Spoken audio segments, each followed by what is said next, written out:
forward a bit. Maybe some of you in this middle can just move forward a bit to give the people in the back a bit more space. Okay.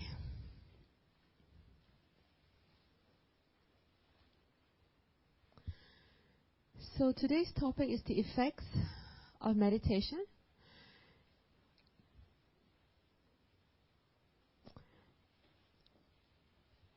I think like everything we do in life, we should be clear on what the objective is of what we do. So in this case, if it's meditation, and it's a very central part of Buddhism. I remember growing up, I never really heard about meditation because most of the temples you go to was just about putting joss stick, burning papers, and never really knew what Buddhism was. So even though I was arguing with my non-Buddhist friends about their religion, I was very blessed that they didn't ask me, so what's your religion about? Because I really didn't know at that time. And of course, when I first started learning about it in my teen years and came across meditation, I was immediately very attracted to it, although at that time I never really found a good meditation teacher until Ajahn Brahm came along. So what is the objective of learning meditation? And I would say from a Buddhist viewpoint is that it's to develop wisdom. Under the Noble Eightfold Path, it's about getting the right concentration and right mindfulness. And that's for the wisdom to arise in our minds. And then wisdom leads to happiness. Because after all, the purpose in our life is to have happiness. I mean, why live a life of misery, right? Why live a life seeking for suffering? Suffering comes to us already, whether we want it or not. And it's to learn how to convert that suffering into happiness. And this is where the psychology part of Buddhism is so powerful and so unique. To take a positive view of everything. You've heard of this analogy to death, which is looking at the glass with a half-filled water in there as to whether it's half empty or half full. And that is the optimism. To be able to see things that, hey, life can be worse. We think that, gee, life is not satisfactory. But it can be worse. Just as those of you at work would know that you get so fed up with the job, you say, I want a new job. I want to change job. And then when you get to the new job, first few months is great. Then after a while you think, actually my last place at work wasn't too bad, huh? You remember that? Or that last boss I had, actually not too bad after all. This one is worse, huh? And whatever we do, we come across that so often because our mind tends to start looking at things negatively. So this is where the mindfulness and having the right concentration in our mind to have clarity in our outlook in life, that we can really appreciate once again the blessings that are in our lives. Just as when we go through the meditation through our body. Have we once thought, wow, all our organs are actually working well? We're not lying in hospital getting a repair job. Like when you send a car in because one of the parts is not working. That's what a hospital is. A body garage. To fix a part of the body that's not functioning properly. So thank goodness every part of our body is working well. And that itself, we take it for granted. But when you actually walk in a hospital, you can see the number of people who can't get out of bed, who is suffering from an illness that they know they can't get well from. But we still have so many reasons why we're not happy. Although we're not in hospital lying there helpless. My uncle can't eat, not able to swallow. So he has a tube put right into his stomach. He was brought home so the children can look after him. And at mealtime, the daughter who's my cousin, and the maid walks in the room, and they almost got in a state of shock. They shriek, Oh no! Why? Because the father had pulled the tube out, completely out. And the tube was now on the bed. He can't swallow. And they can't feed him. Well, they still did, of course, attempted. It took 1.5 hours to fill him up with just half a cup of protein mix. 1.5 hours. How fast do we eat? In seconds, right? If we need to. So sometimes it's actually good that we fall sick. You know, when we have a cold, nothing serious, have a cold or have a sore throat or something, then we value good health because we tend to take things for granted.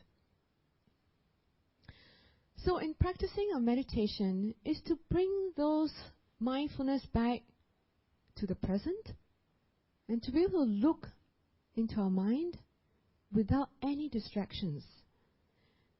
And to come to realization, or it helps us to come to realization that much of our complaints in our lives, it's not the world out there. It's our defilements due to our greed, our ego, which is linked to our pride, our attachment to things that we have, to our reputation, to our job, to this body, to our family. Everything that we attach ourselves to create this identity of I.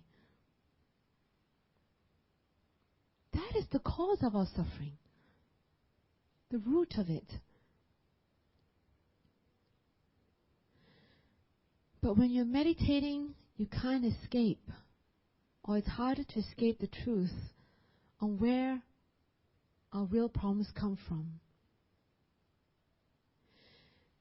When you meditate, you also overcome your impatience.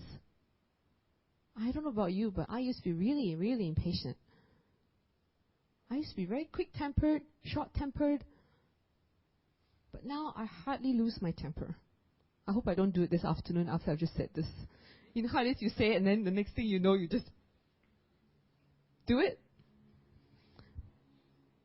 So, when we chant Ehipasiko Opaneko, when we talk about investigate and inquire, this is about investigating how Buddhist meditation, the Buddhist teachings, have changed our lives, have changed us to be a better person. Where does impatience come from?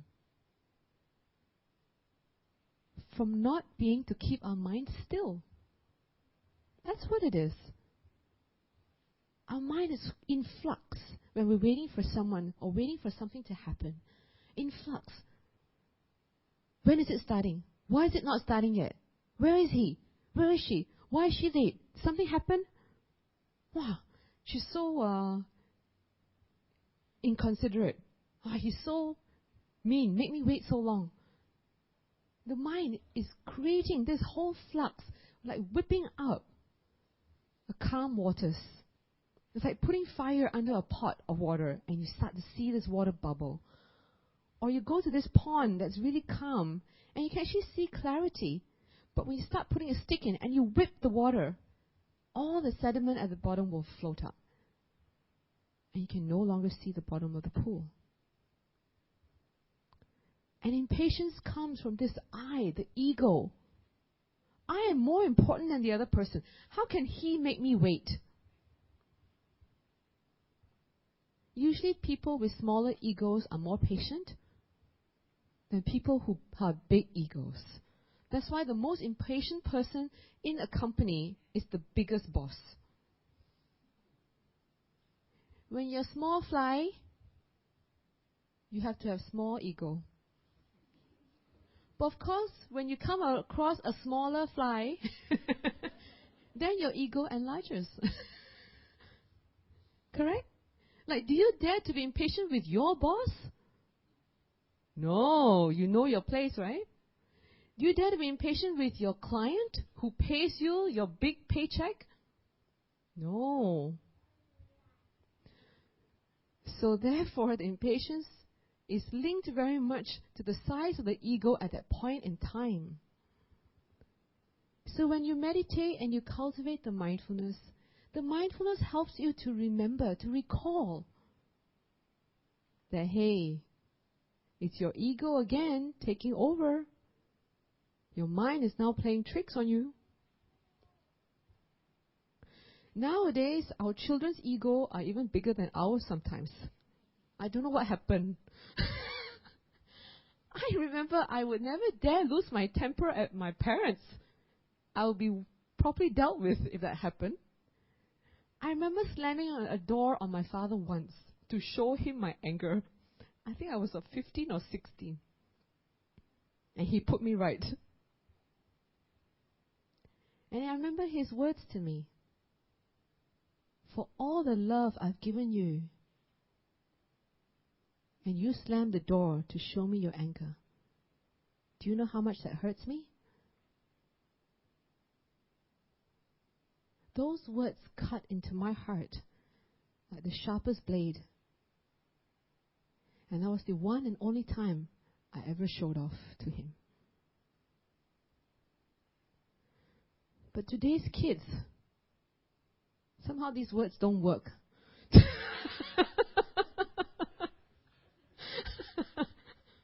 I don't know what it is. It's always easy to blame it on, I don't know, American TV or or whatever it is. Like, maybe we just raise our children differently nowadays because we raise them like friends. They don't look up to us like parents, that hold us up on the pedestal like we did with our parents. But anyway, life has changed. Times have changed. So, we can't change that now. It's like those of us who are foolish enough to think we can change our parents, who are much older than us.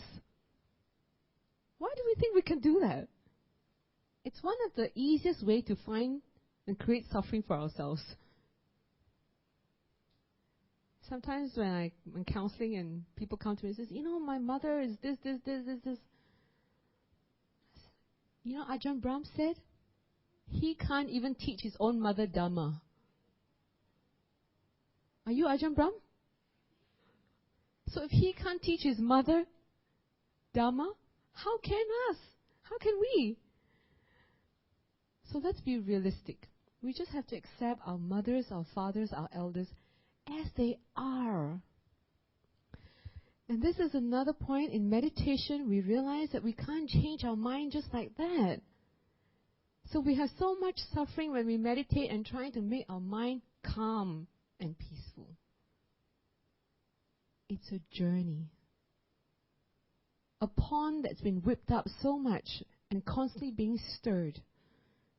To suddenly just you take your hand away to stop the stirring. It doesn't mean the water will just suddenly become calm. That's not natural. You have to wait a while. And if you have been stirring that pond so vigorously, it's going to take a longer while for the mind to calm. But at least it gets calmer and calmer and calmer when you stop the stirring. And that stirring is the defilements. Energized by our greed, our ego, our anger, our lust, our hatred. Those are the stirs. Okay? So similarly with our parents, are we showing them the effects of our journey into Buddhism? That we're actually better children to them? That we're kinder?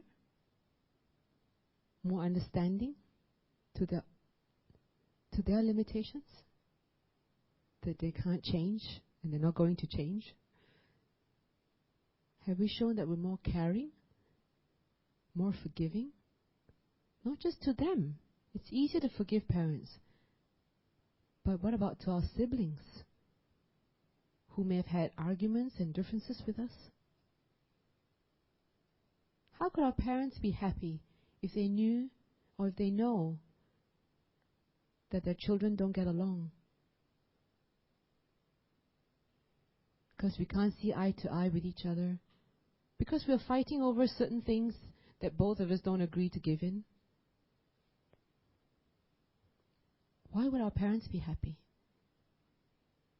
And why would our parents want to change to be like us, to want to follow this Buddhist path, if we haven't learned to be better? We haven't learned to let go.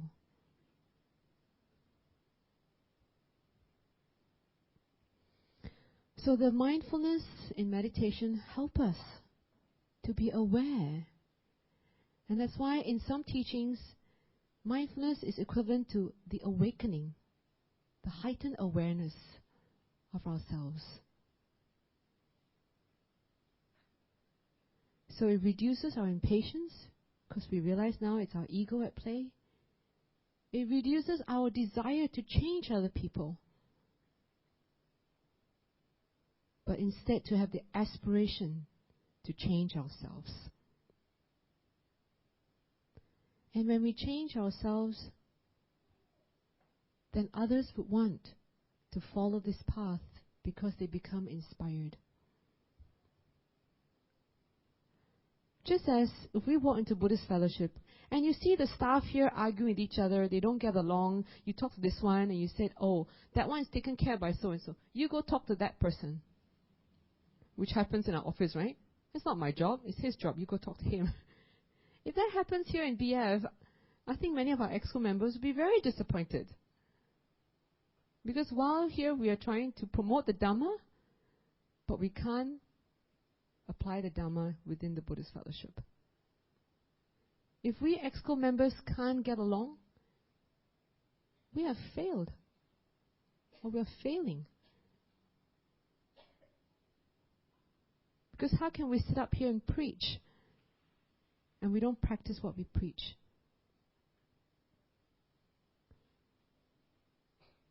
So much of our preaching is going to be through actions. To live the 5 precepts.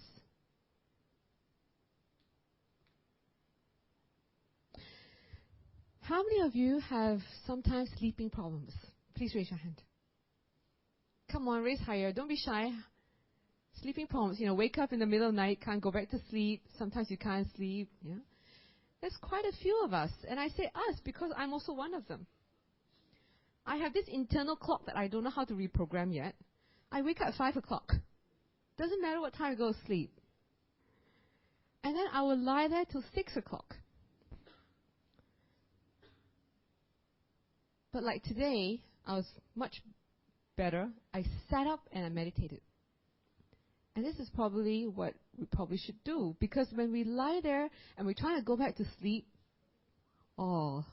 this tricky mind is so... What's the other word for it? Crafty.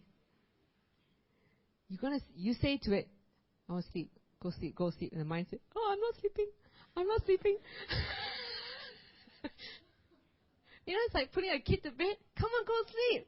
No, I'm not sleeping. I'm not sleeping. Of course, when they're older, you smack them. But when they're a baby, you can't. If they don't want to sleep, they just won't sleep, So this is the craftiness of this mind. But it's also an awakening that you don't own this mind. And you are not the mind. And you can't control the mind. Do you realize that? When you meditate, you become more aware of the fact that you and the mind is not one. If it was one, it'd be easy, right? Sometimes you do counting meditation, you tell the mind, okay, count 1 to 10 on your breathing and don't go anywhere else. And you count 1, 2, where's it gone? Oh, what number was it? Oh, start from 1 again. 1, 2, 3, So if you've got sleeping problems, sit up and meditate. And don't fight the mind, because the mind is stronger than us. And sometimes you get emotions, I mean, I get them. And when you become aware of your body, when you do the meditation, the body meditation, relax your head, relax your eyes, relax this and relax, and you find certain tightness somewhere in your body. And that's where your stress is trapped. And when you sit there and meditate, then you also become more aware of what's really bothering you. So if I remember, I'll try to always put a pen and a paper next to me, because having the number of things that I'm involved in, there's always something I forgot to do. So if I open my eyes, I write it down. At least then it doesn't get recycled in my mind. Otherwise, that's what stops us from sleeping again. Because you just say, oh, cannot forget. Got to do this, got to do this, got to do this, got to do this. And it goes like a repeated tape recorder. The CD doesn't stop playing. So write it down. And then your mind can actually rest better. And I think for me, it's also a wake-up call that I have to probably slow down my life a bit. Probably take on far too much. That I'm getting really stressed. Especially with the musical around the corner. It's only 2 weeks away. I know it doesn't mean anything to you. But like yesterday we were rehearsing and it's like really stressful. So can you just do the less stressful thing, which is just get a ticket and come? Does that also take a lot of stress off me? Because people come and ask me, so how are the tickets selling? I say, oh, I better go and check. Because you know what's the worst thing in life when you're performing? You get on stage and, hey, there's nobody there. Or half the seats are empty. So, to relieve our suffering, please get your tickets. But no, I mean, the actors and the choir, they've all been putting tremendous amount of effort. And this is part of the whole process of staging a performance. The stress level goes up. And that also helps to optimize performance. The anxiety starts to build up. And I think all of you know that. You know, when you know that you have to do an important presentation at work, or you have to meet a very important person, like even attend an interview, maybe the night before you can't sleep. This is all the anxiety build up. Well, it's also partly why I stepped down as a president, because I thought, I really have to reduce my responsibilities. And Henry's doing a great job taking over. Everything is still working well. Probably working better. So, perhaps when we have some sleeping issues, we should also inspect and look at our lives. What are the things that we need to change? What are we worrying about? What is the cause of it? So that we can get to the root cause. And sometimes sitting meditation for 5-10 minutes will not do, or even half an hour, because once we open our eyes, we get distracted again. And this is where the value of going to a meditation retreat really helps. Now, we know that a lot of people are very scared of, I cannot talk. It's like the worst punishment. And it is the worst punishment if you've never been trained. That's why in the prisons, when a prisoner doesn't behave, they get put in solitude. And the longer the solitude, the greater the punishment. In a solitude chamber, I'm told, it's even covered with pads so that you don't try to kill yourself by knocking your head against the wall. Because some people are so punished by being alone. Because so many of their thoughts, things that they've done in the past they're not proud of, haunt them. And they can't escape. Even for some of us, perhaps, you don't really want to be alone because those thoughts come and haunt you. So it's not to run away from it because you can't, or you can to some extent, but it's to confront them. I used to talk a whole lot more before I started meditation. Well, I was known as a live wire anyway at a party. But it also meant that I was always the noisiest in the past. Not anymore, but in the past. And when Ajahn Brahm said, oh, there's a 9-day meditation retreat, Noble Silence, I said, okay, no choice, got to go. Because I have to start teaching meditation, so I better go for a crash course. And my friends at that time said, how can you keep quiet for 9 days? You can't even keep quiet for 10 minutes. Ajahn Brahm was very good. He says, I think you can because you got willpower. But willpower is not a good way to keep quiet because it's very torturing. You know how it is when you have willpower, sheer will, right? Just to overcome a strong desire. But it's really to go for retraining. It's a much more effective way. So I went for this meditation retreat, 9 days, no talking. Ajahn Brahm did 6 months, no talking. And he found that absolutely blissful. Can you think you can try 6 months? Impossible, right? Well, of course, he didn't get to 6 months, over a few weeks or months. His 6 months was after becoming a monk for 15 years or 20 years. So we have to be realistic as well as what we're able to achieve over time. So I remember going for this retreat. And I said, Ajahn Brahm, can I bring my computer, please? That time, no internet. He was very kind. He said yes. I thought, oh, thank goodness I can bring my computer. At least if I can't talk to someone, I can write something. So I started composing children's songs, lyrics during my retreat. And then, we can't even go out of the confines, the compound of the retreat center. So one of my interviews, I said, Ajahn Brahm, can I go out for a walk? He said, yes, you can. So, he's an amazing teacher. He recognizes what you're capable of, and he has so much compassion that he allows you to have a bit more space because he knows you need it. And I went to walk just outside the boundary. It's like, to me, it's like coming out of prison. So instead of the perimeter you have to stay within, I stepped out of the perimeter and walked around the whole block. And I felt good. Why? Because I've never been confined for so long in a space of time. Of course, the next retreat, I didn't feel that need anymore. Because you've learned.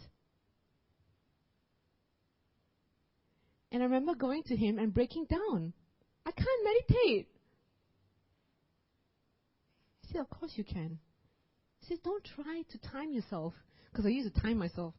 Oh, only 5 minutes. I feel like a whole hour. So those of you who have difficulty meditating, you can feel inspired by my story. I was so active in the past. He says, just don't worry. Even if you can just meditate 1 minute, 2 minutes, good enough. It's good enough. And those two were magic words. So much of our life is about achieving more. It's about setting goals. It's never good enough. Whatever we do, we're going to do more. We're going to do better. Even you get 100 marks. Huh? What did your parents tell you? Work harder, yeah. How to work harder? 100 marks already, right? What the stupid parents. Sorry. I'm also a parent. As a general statement, can you see how silly it is when we tell a child to work harder when they scored 100 marks? Because we want more all the time. It's never good enough. But this is not about Buddhists being lazy. This is not about Buddhists not putting in effort. But whatever effort we have put in, we try our best. Whatever the results are, it's good enough. It's only then, when we recognize it's good enough, that we can find happiness here and now, not in the future. If our children have done well in this set of exams, yay! It's good enough. Brilliant. The next set of exams is not another 6 weeks or 8 weeks. Why talk about that now and kill the joy? You know, it's like salespeople say, hey, I won a great deal. It's a $1 million. I hit the target. And somebody out there will say, don't worry, next year your target will go up. Really know how to kill joy, right? How often do we do this to people when they achieve something? Just wait, your happiness won't last. Of course it doesn't last. But while it's there, why can't we enjoy it? Why do we have to feel guilty feeling happy? Just as we never seem to remember when you're sad. Don't worry, don't be sad, it'll pass. We seldom say that though, don't we? We always say, oh, don't be too happy. Wait, your next exam coming. We often say that. But if a child fails, we say, don't worry, the paper's over. Don't worry about it, girl. Worry about next paper. Hey, you can't beat what my children teach me. My daughter comes home and I said, how did you do your math? Failed. Oh, you failed. What marks did you get? 0. I'm not joking. I tell you, I've got great kids. They're great Dharma teachers to me. 0. How many of you kids got 0 math? Do you see me really upset coming to Buddhist fellowship? My daughter just got 0? No, right? Rule number 1. My daughter's suffering is not mine.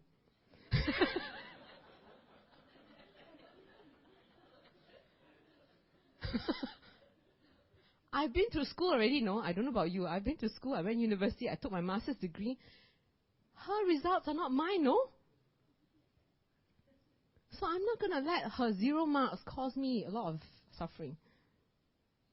So I just tell her, you fail your math, next year you repeat. Teach her cause and effect. That's more important. But of course, having said that, when we went to see the teacher said, your daughter didn't even try. She looked at the paper, she said, I can't do it. She handed it in. Maybe it's to do with chap ching kia, I don't know. Those of you who don't know what that means, it's mixed race. Oh. So, 0. Okay? But anyway, now she decided she's going to take tuition. Talk about creative parenting. They really do a lot of creative parenting. Or they promote creative parenting. But as I said, I'm not going to get upset about it. Have to give her a lecture, have to sit her down, have to maybe deprive her of certain privileges. But you realize that even if you scold every day, it might even be damaging to their minds. You know how it is damaging to our minds when people scold us all the time? When people make us feel that we're not good enough? That we're useless? That we're pathetic? Or whatever that may be? You're never good enough. It really kills confidence. Yes, scold, but not every day. Because then your scolding becomes nagging. No more effect. Right? So if you're going to scold, make it effective. And once in a long while between another one.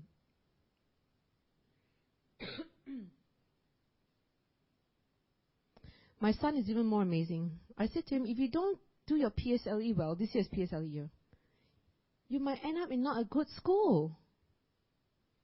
He said, like which school? So I give a name. Actually, it's very bad to give the name of these schools because there are a lot of kids in there, you know. Then he asked me, so what's wrong with that school?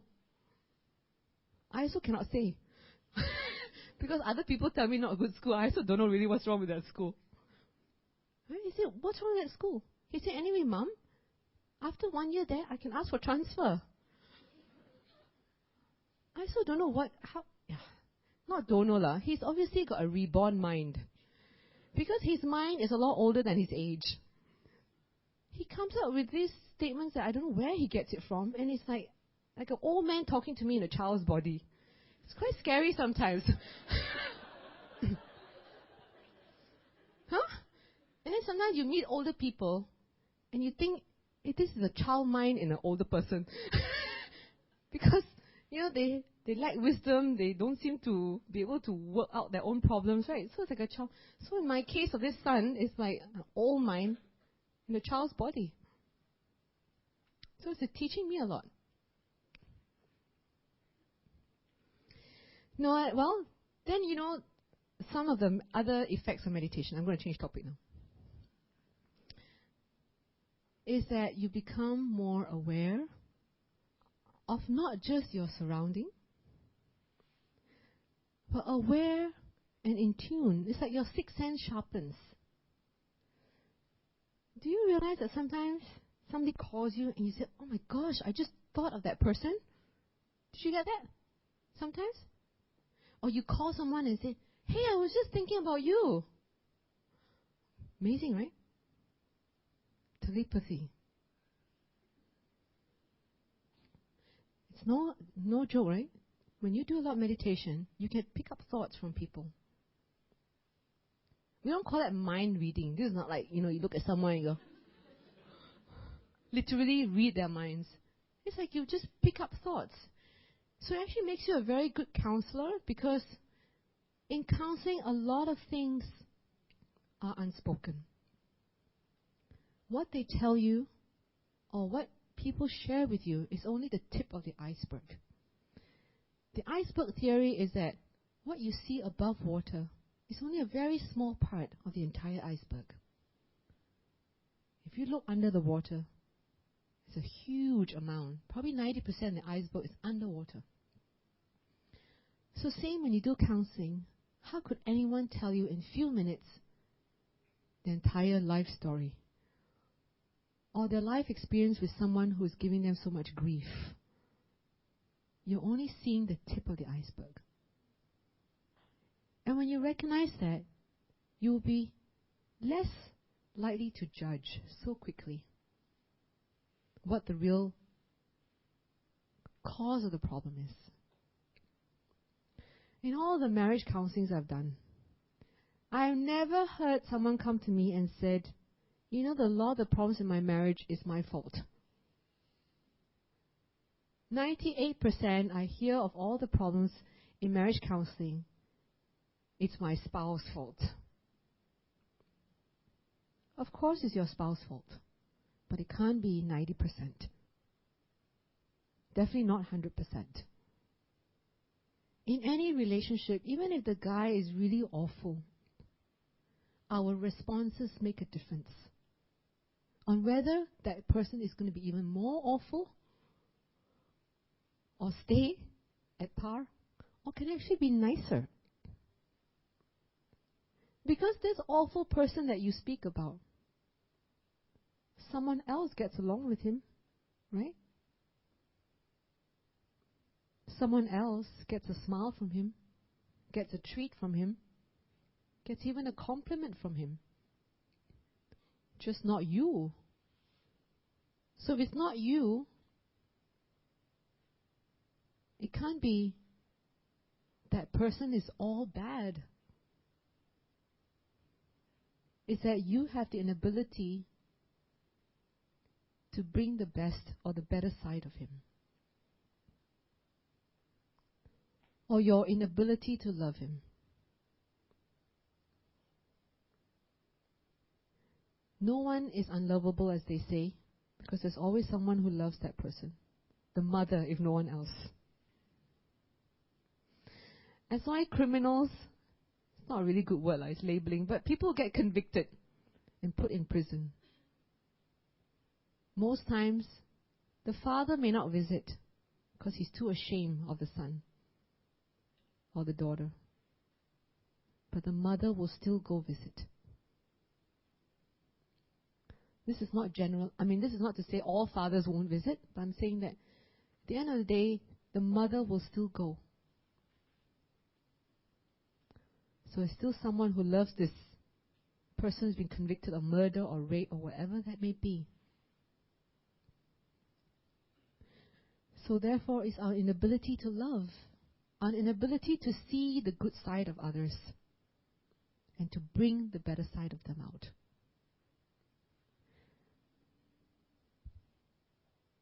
Trace your relationship, those of you who are married, or even those of you who are young. Trace to your relationship with your friends. When you first started as friends, you really enjoyed yourselves, right? Yeah. A lot of good time, right? It's only when you get to know them better that the problem starts. Because our mind starts to become less aware of the positives of that person. Our mind starts to take for granted the positives of that person. Just as we take for granted the working parts in our body. That's why you look in the mirror and what are you worried about? That pimple. That one pimple. Wow! Look, my face so ugly today. Look at that big pimple there. It was only later on in my years that I realized, actually, the only person that looks at that pimple is you. Every time you look in the mirror, you see that pimple. Or I suppose us ladies, we see our wrinkles. Sometimes you ask the man, hey, you see our wrinkles? Then the man said, what wrinkles where? Hey, that's the very positive side of men. They don't notice much.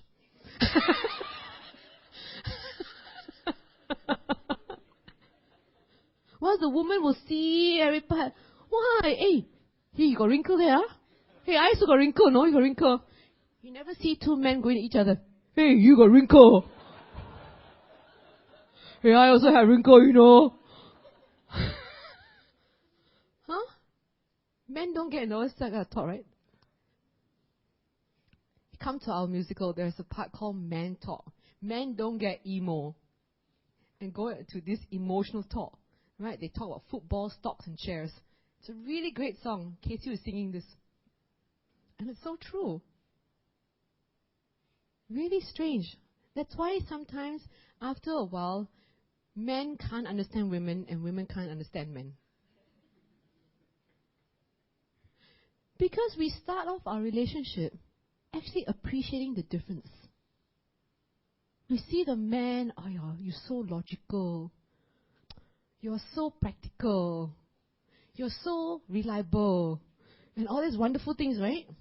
Then after a few years, you say, you're so in touch with my feelings. You're so insensitive. You're so, you only think about yourself. Actually, the same man, no? Actually, the man hasn't really changed, but our mind did. Same with the men, right? And the wives. I must be fair, I must play both sides. Looks at the woman. Oh, she's so sweet. She's so gentle. She's so caring. Then after a few years, Ayah, why you always worry about this? Why you always, tell me to do this, do that, do that? Why can't you just leave me alone? What happened? Same thing. The mind has changed. But having said that, the expectations of the mind has changed. Obviously, over time, what is important to us before and now have changed. And that's why this musical is called Expectations. But when our expectations have changed, have we been communicating?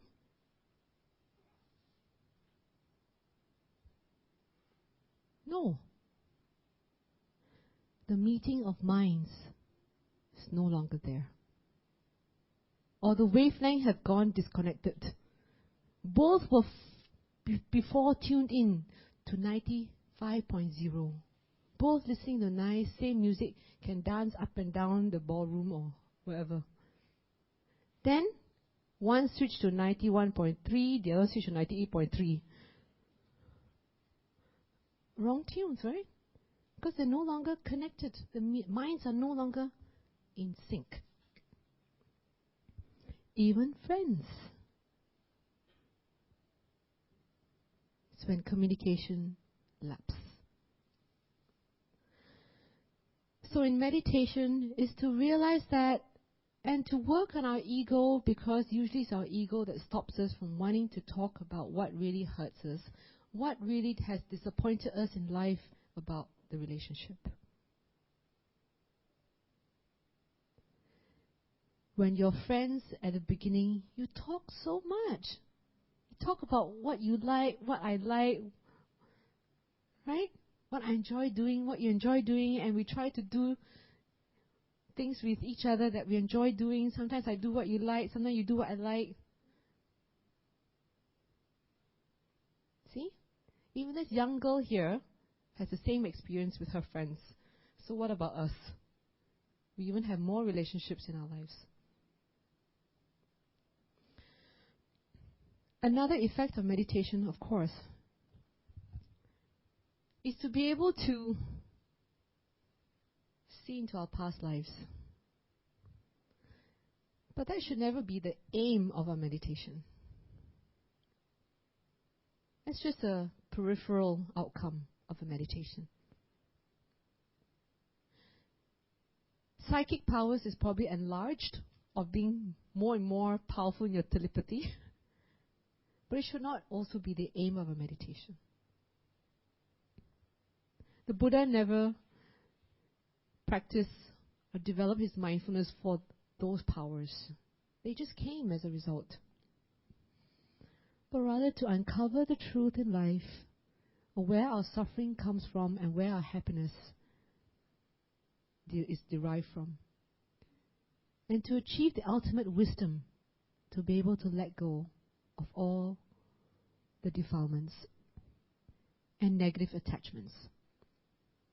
And the reason why I say negative attachments, that Ajahn Brahm says, you got to be attached when you're on the path. But be attached to the right things. We need to be attached to Dhamma. We need to be attached to meditation. We need to be attached to our 5 precepts.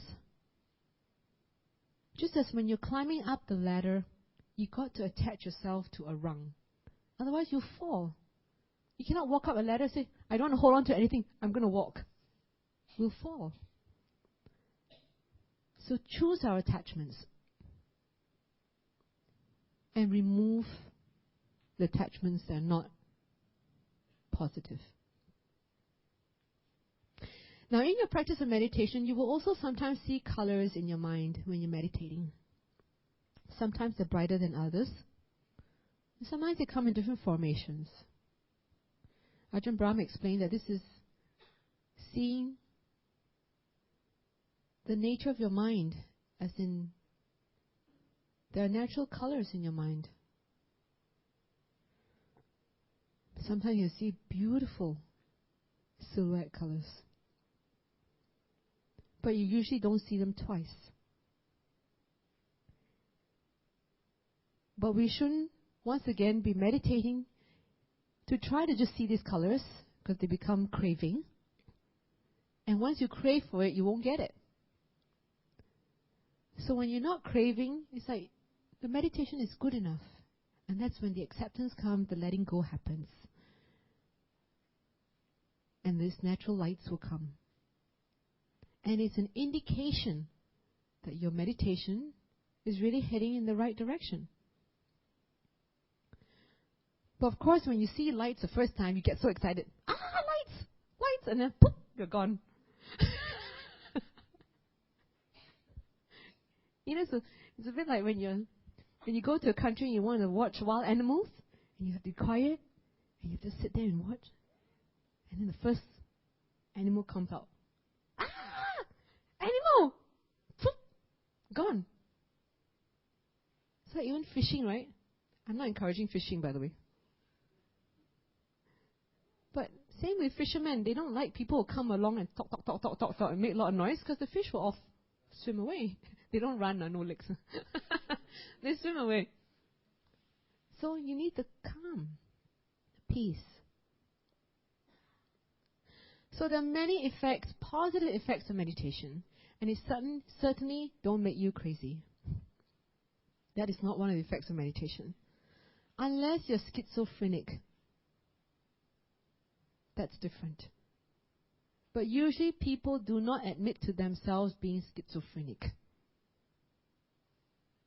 When you hear of people saying that they get spiritual connections, that means they can talk to the other world.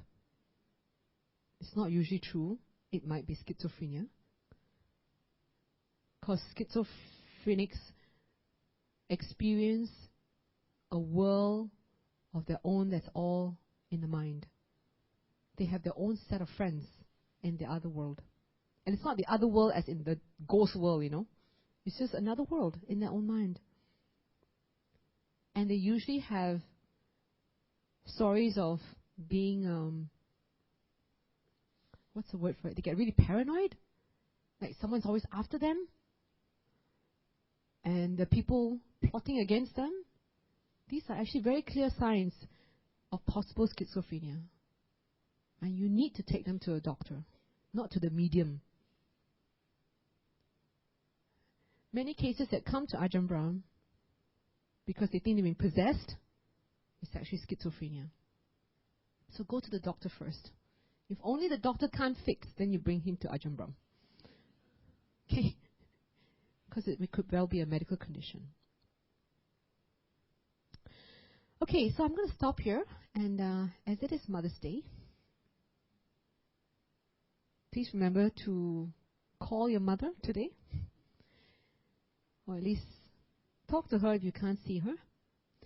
And if she's no longer with you because she's departed, send loving kindness to her. And don't forget your wives, who are mothers. And to remember that whatever your mother, however your mother was, she did her best as a mom, as a mother to you. Even if you had not been her favorite child, she did the best she could. She learnt it from her mother, just as many of us now have learned from our mothers. And we're just being the best mother we can. It's tough. Especially women today have to work and have to juggle with so many different responsibilities and things. We're just being the best we can. So don't be too hard on ourselves. Especially don't be hard on our mothers. And many of them are not very well educated. Okay, so with that, I'm going to end my talk. And if you have any questions or any comments, please feel free to contact.